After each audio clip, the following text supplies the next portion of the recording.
Thank you very much, our Director of GTI, Madam Jackie, the other guests, Daktari, who we went to the same campus, Dr. Naomi, my MCA at home, who is also a renowned national artist, Mheshimiwa Gathe Wajeri, is actually my MCA at home.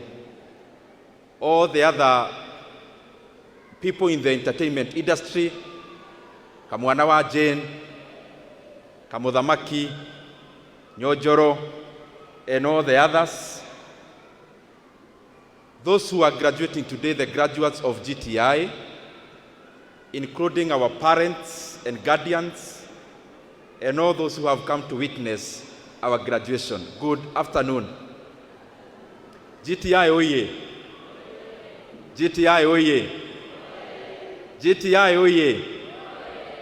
Asante sana. I'll be very brief because I know after this we have arranged several celebrations, but I want to start by congratulating all the graduates, the over 180 who are graduating today. Congratulations to all of you. I also want to laud the vision of Madam Jackie as a young lady who is an entrepreneur and a director of GTI. I also want to laud you, and I wish you all the best. May this college become much bigger than even Kenya, so that there will be GTI even other countries. And even having GTI as a university is not a pipe dream, so pursue it. I have just a few points. Some were highlighted by Dr. Naomi. We are graduating today. And when we are graduating, what comes to our mind is then what next? But even as we ask that question, it is important for us to look back and reminisce the many moments we had here at the Gorgeous Technical Institute, because life is incremental. Even as you head forward, it is important to appreciate where you are coming from. So all the moments you have shared here, the friends you have created, the knowledge you have gained, it is important for you to look back, appreciate, don't cut that down, because it is what you are now. Secondly, na munisikiza vizuri wenye tuna graduate, and even the parents. When I look at my life, I always believe I am the sum total of all my experiences. My father used to live here in Thika, basically in Kiadutu slums. That's where my father used to work, to live, because he was a carpenter here in Thika. And Thika is always very close to me, because when I was in Form 3 in Kiabugi secondary boys, my sister, who was operating a hardware here in Thika, had started Mtumba, a place called Mokereti, near Moi Gardens, pare karibu MKU. Those tall buildings there, ilikuwa soko. So I used to sell mutuba there when I was in Form 3 to supplement my school fees. And now I am standing before you, having been given the position I am serving by the people of Kenya and by God, and especially by God. But for me to be Ndindi Nyoro standing before you now, I have to be the person whose father was living in Kiadutu. I have to be the person who was selling motuba at Mokereti. And if I try to remove any part of me, the experiences I've gone through, whether good or bad, then I'm no longer Ndindi Nyoro who is standing before you. So accept all the situations you have gone through in your life, the good ones and the bad ones. Because the bad ones, many times, they become lessons. They become lessons for us to be better. Where we have been lowering, it is a lesson for us on how to behave. when you are no longer in that low position. So though all the experiences we have gone through at Gorgeous College is an opportunity to make us who we are becoming, not just what we have become, but who we are becoming in the next few years. One of the things I want you to carry home as you graduate. When I was in year 1 in KU, that's where I went. And actually even Gathe Wajeri, this artist, you know, sometimes we appreciate only their talents, like how he has entertained us, or the leadership qualities, for example, being an MCA. But Mheshimiwa Gathe Wajeri is actually also a graduate from KU. He also did economics like myself. So masomo ni muhimu. Unaweza keti na kijua tunakuja function na wewe, usivae koti uonekane kama wewe uko na kiti kubwa kuniliko tafadhali. Asante sana. So as we go home, something I learned in my first year in campus, that even as I get the papers and the knowledge in my mind, I need to translate that knowledge into something practical. So from my first year in campus, I went to volunteer. One, I went to the Ministry of Trade. That time it was based at Kencom. I volunteered there for some months without any pay, because I figured out volunteering even without pay will pay me more than being idle. Because even if I'm not being appreciated by being given a stipend or a salary, I am gaining experience. In the same first year, when we were in our long vacation, I was volunteering in a company that was owned by Honorable Genye Kariuki, our former MP. He was doing stockbroking. I volunteered there because I knew the experience I'm getting there, whether on no pay or a low pay, it was better than being idle. The stockbroking I volunteered to do at Genye Kariuki's farm is something I do up to today. So as you go out, whichever course you are taking, you better volunteer in that salon for no pay than be idle, because it is through learning the practical experience that then you gain much more than even the monetary compensation. The second thing, we all graduate from universities, from colleges, and then what? To look for jobs. Where do these jobs come from? Because everyone graduating is looking forward to applying for a job. We need to always constantly ask ourselves, these jobs we are seeking, where did they come from? And as we ponder about that, we need to know that the mindset for today's graduate in the modern world, whether in Kenya or elsewhere, is value creation. And for you to create more value as a person, you'll create more value when you are not looking for a job, but you are looking to create your job, and you are looking forward to create a job for other people. But then how do you do that? As you venture into entrepreneurship, because I believe all of us will end up there. That is my prayer and wish. As you look to create a business, whether in plumbing, whether in hospitality, whether in designing apparels like this one, whether in the field of beauty, have some deeper interest. Don't just be superficial.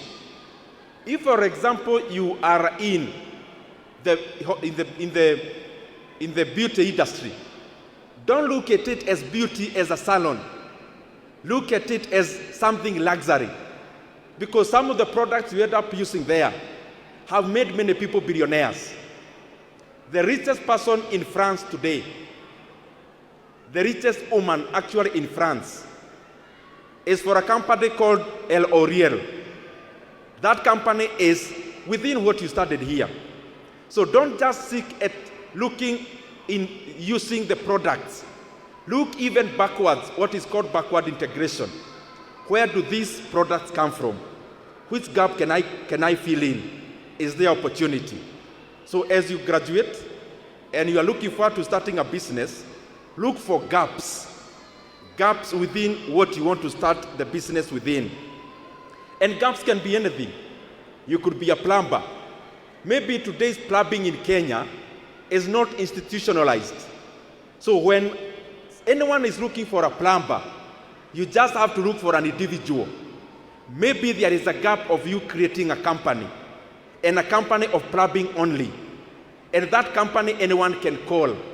When they are building a house in Section 9, in Majengo, in Wetaithie, maybe there is a gap there where you can institutionalize whatever you learned here and you remain within a certain market where you realize there is a gap. The other thing is a story. And that story is based on some of the people who are doing hospitality. And within there is preparing delicious meals. There was a man who was semi-retired, and he had a passion of coming up with something tasty. And that thing was based around how you can cook chicken, and that chicken can taste differently from how many other farms cook their kitchen, or kitchens cook their chicken, And he was already old, but he created, and he was trying to create a way of making chicken taste differently. And he came up with a recipe. And after he came up with the recipe, he went around asking for many hotels to include that recipe in their menu. And he went in the first hotel, they declined. The second didn't even listen to him. The third and fourth, they declined. He went for over 1,000 pitches. Pitching is when you go to request for somebody to take up a product that you have developed. Over 1,000 pitches were declined. Then at 1,004, some people decided to give him a chance. And they included that recipe within whatever they were doing. That recipe I'm talking about today is the hotel we call KFC. And the man I'm talking about is the man, when you go to KFC, you see somebody smiling there. That is the man I'm talking about, called Colonel Sanders. So when you graduate from GTI today, the world may not be very kind to you as you graduate. You may not get open arms and people telling you karibu. You may get a lot of dejections and rejections, but those are just things to tell you there is something better ahead. Any rejection you get is tapping you at the back and telling you, you are better than this. So when you go to look for an opportunity anywhere and you don't get it, you must not go and start crying and looking back at what you don't have. Appreciate that wherever you never got a chance is because you are overqualified for that chance. And the chance that actually qualifies you is the one that is ahead. So you must keep trying, because this world has no space for quitters. And this world has no place for people who get choked down by rejections so easily. So you need to focus, and you need to have the fortitude to conquer the world. As I finish, as you start your business, whatever it is, even if you'll be alone as a plumber, and the business is you called Omodi, or the business is you called Mwangi, or the business is you called Wafula the plumber, please, from your first time you get that job to do the plumbing, to do hospitality in any event, from your first job that you get, institutionalize what you are doing. Register even a business name. Hata kama huna pesa ya kuregister a limited company, register even a business name. start bookkeeping early. The first job you get to do plumbing in Salama Estate, open a book, start documenting those jobs, because that is what is called a profile when you are creating a business. From your first one, andika pahali nilipwa hii, nikatumia hii, nikabakisha hii. Why? There is a time we went home. Now, my mother being a peasant farmer, tukamfanyisha mahesabu na my siblings. You know, like all our Geshagi homes, all our parents own cows, ng'ombe. So tukaenda nyumbani, tukaambia madhi, hebu kuja tufanye hesabu hapa kidogo. Uko na ng'ombe hapa, tukituma ka M-Pesa, unanunua ng'ombe, unanunulia ng'ombe chakula. Kila time mgongo inauma. Kwa nini? Kuchunia dhara hiyo ng'ombe. Kila time you can't even go to visit anywhere na ulale. Kwa nini? Nani atapea ng'ombe yangu majani? Tukamwambia kaa hapa na kalamu na kitambu. How many liters of milk do you get from this cow? Akaweka. How much per month? Akaweka. What is the input of this cow? Akaweka. In the long run, we realized she was a slave of that cow, because she was spending more money to keep that cow than she was getting from that cow. Wiki haikuisha bili, akauza hiyo ng'ombe. That is what we mostly do as small business people, and I've been there. Ile inaitwa kwa Kikuyu kuhorania pesa na kuhorania madhaa. So we are always busy. Oh, pole, nitakupigia baadaye. Oh, Mwangi, I'll call you back. Wafula, I'll call you later. Busy all the time. But we never sit down to realize, what are we busy doing? Always look at the output. Don't look at the input only. I wake up in the morning, by 5 I was up. Fanya hesabu jioni. After waking up at 5 a.m. in the morning. So, what happened within the day? You may realize you are busy, but you are busy not just doing nothing, but doing negative. You may realize you are busy, but at the end of the day in the evening, you had spent more than you had earned. So even as a small business person, because we all start, let me rephrase that, because there is no small person. Even as an owner of a small business, focus to do bookkeeping, because it shows you kama ni pesa horania or you are actually making progress, so that you price yourself right and you are able to generate revenue and capital to do more things as you proceed. Nikimaliza, this may not be about gorgeous. I'm done about gorgeous. Pigieni makofi tafadhali.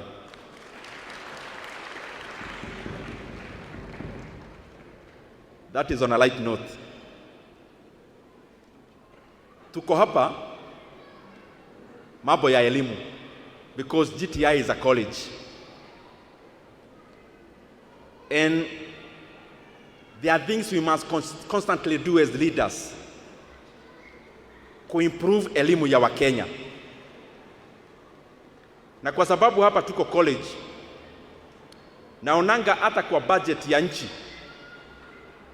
huwa tunapea support private universities where there are students sponsored by government.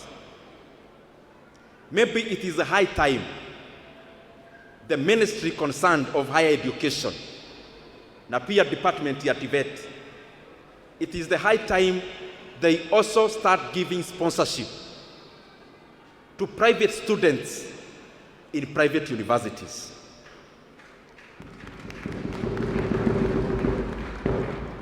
Because the labor force, when you graduate from GTI, which is private, you become part of the labor force of the Republic of Kenya. When you graduate from GTI, or any other private university or private institution, being a college or a TTI, you now transition to become part of the labor force of Kenya. And therefore, the sponsorship that we continue to give even the public colleges, even the private colleges, what they do is to refine the labor force of Kenya, and therefore they deserve the same kind of support. The second thing, in the last few weeks, tumeona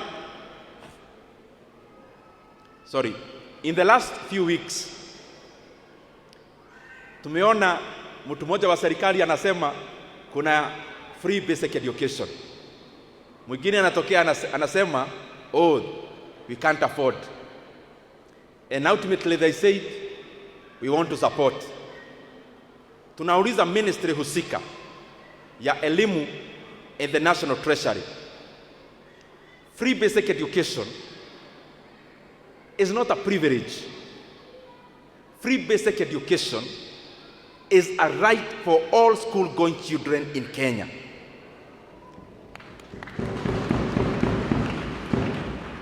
And if it is true, as you said, that you support free basic education, shule zimebakia wiki mbili wafugue. Tafadhali, in all the institutions from primary school, to JS, to the senior secondary, tunaomba na tunauliza, and we are also demanding that the arrears ile haijalipwa ya capitation itumwe kwa mashule zetu so that they can continue offering quality education to the learners in Kenya. Wanafunzi wakifungua third term wasiende tena kugoja pesa, ni pesa iende igoje wanafunzi. Na tena, by the time the schools had done the budget, especially the senior secondary, of 22,000 capitation per year, it is not a figure that came from the air.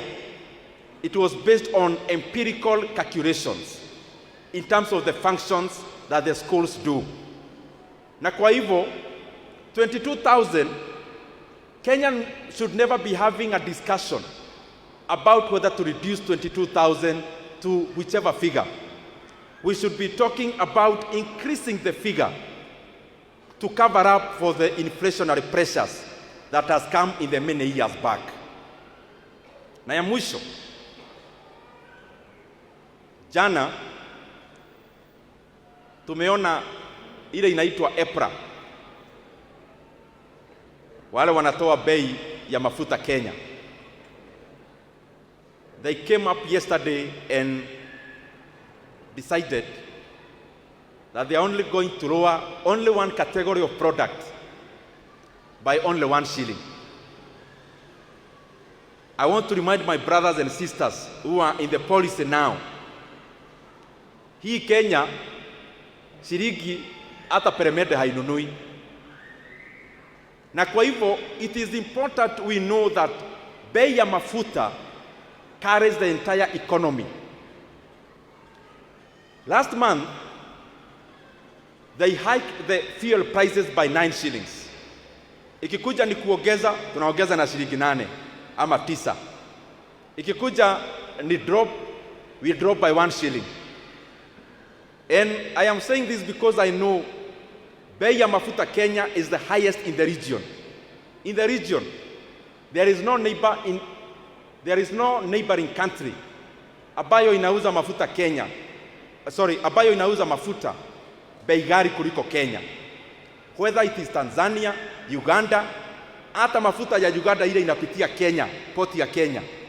Watu wa Uganda wanunua mafuta bei ya chini kuliko Kenya. Shida ya bei ya mafuta Kenya ni maneno ya kodi and levies, and especially the levy of 7 shillings that was introduced last year. So tunauliza kwa unyenyekevu sana, wacha tuache kukibiza economy yetu na vitu za juu, kwa sababu when the prices increase, you are giving investors alternatives to look for other countries. Na sasa hii ina happen kuwa na bei ya juu ya mafuta. It is happening around the same time ambayo serikali inasema ati hizi barabara zote kubwa, barabara ya kwenda Nakuru, barabara ya kwenda Mombasa, kama hii ya Thika Road, ati wataweka toll stations. Roads is a public good, and public goods are supplied by government for free. So I want to ask those who are doing these mechanisms like PPP and tolling of roads. We cannot afford to have an economy where the prices of fuel are the highest in the region, and then we want to toll the roads. That will make Kenya a very uncompetitive economy, and it will lower the ease of doing business when it comes to Kenya. Hii barabara ya Nakuru kutoka Nairobi, serikali inaweza pata hiyo kodi, inaweza pata hiyo pesa inayohitajika without doing the expensive PPP. Watu wa Nakuru ambao wanaenda mpaka Eldoret, wengine wanaenda the western part of Kenya including Nyanza, wanafaa wajengewe barabara from Pararironi all the way to be dulled without making them pay to use that road in the name of toll. Because you cannot install a toll on a corridor road like the one coming from Mombasa going to Malamba. Any section of that road must not be tolled, because when you do that, you are increasing the cost of doing business and you are moving investments out of our economy. Na hayo mengi, asanteni sana. May God bless you. I wish you all the best. Yes. Thank you very much for watching. Yes, I appreciate watching it once again. So, with all due respect, I want to welcome one of our teachers with some few certificates. But before that, kwa sababu ya time, tutakuwa tunasoma majina. Tunaomba tu sisi wote wale wote wanagraduate na wale wako nje wasimame wote, kila mtu asimame chini, kila mtu asimame, one permission tu. Then tukimaliza, we only give 8 certificates to wale wako ready, and then immediately after that tutakuwa tunapata board of thanks na tunaenda. So hizo certificate nyingine tunachukua kwa shule ama tunaongea na teacher wale wako in charge na tupate certificate yao. So with all due respect, thank you very much. This is what I want to do. Hapo kwa hiyo graduation care, hapo kwa graduation care kuna hiyo kitu inaitwa tassel. Hiyo kitu na hangi. Nataka uweke on your left. Uweke on your left, Tunaelewana? Wale wako nje, wale wanagraduate na wako nje wako na gown, please. Tuingie ndani.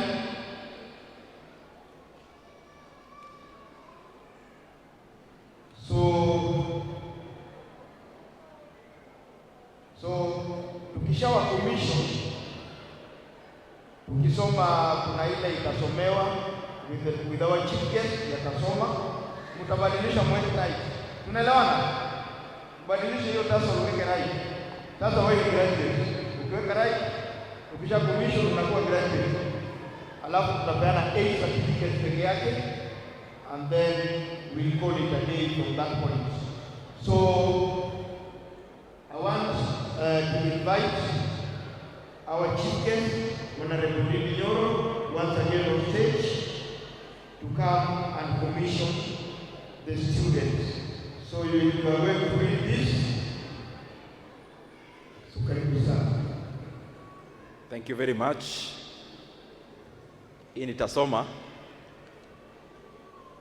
by the power invested in me by the Tibet Act of 2013 and the institution, that is GTI, I give you power to exercise your profession and what pertains to it.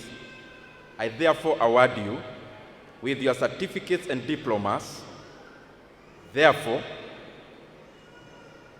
may the Almighty God give you favor as you face the outside world. All the best. Thank you very much. Let's appreciate. Let's change our taps on to the right side. Let's change our taps on to the right side. Now, from now onwards, you are a graduate. From now onwards, you are a graduate. So, DJ, tupatie song tu moja kwanza. Song tu moja kwanza, DJ, tukiwa tumesimama hivyo. And then now, we are going to give you certificates here. Na tukipeana hizi certificates, wale watu wote wa media, remember hapa tuko online, kuna various media stations here hapa, na so we shall be given these certificates. So we are going to start with the following people. So we are going to call upon our chief guest.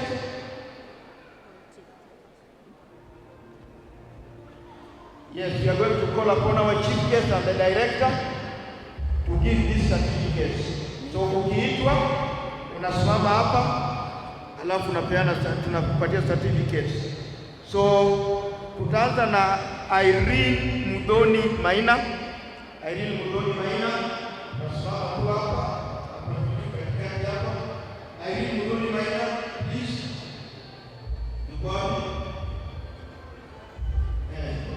Then Munga Rachel Matiri, unafuata. Munga Rachel Matiri, thank you very much. Angalia kamera. Munga Rachel Matiri, thank you very much. Mwangi Monica Machuka, angalia kamera. Mwangi Monica Machuka, thank you very much. Ndugu sana. Maina Nancy Wanjiru, thank you. Maina Nancy Wanjiru, thank you. Ndindi Nyoro, watu wako yake, thank you very much. Kalekwe Josephine Mwende, thank you. Congratulations. Musioka Poli Mawia,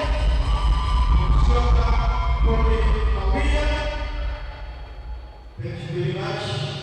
Musioka Poli Mawia. Muide Rosemary Kanini.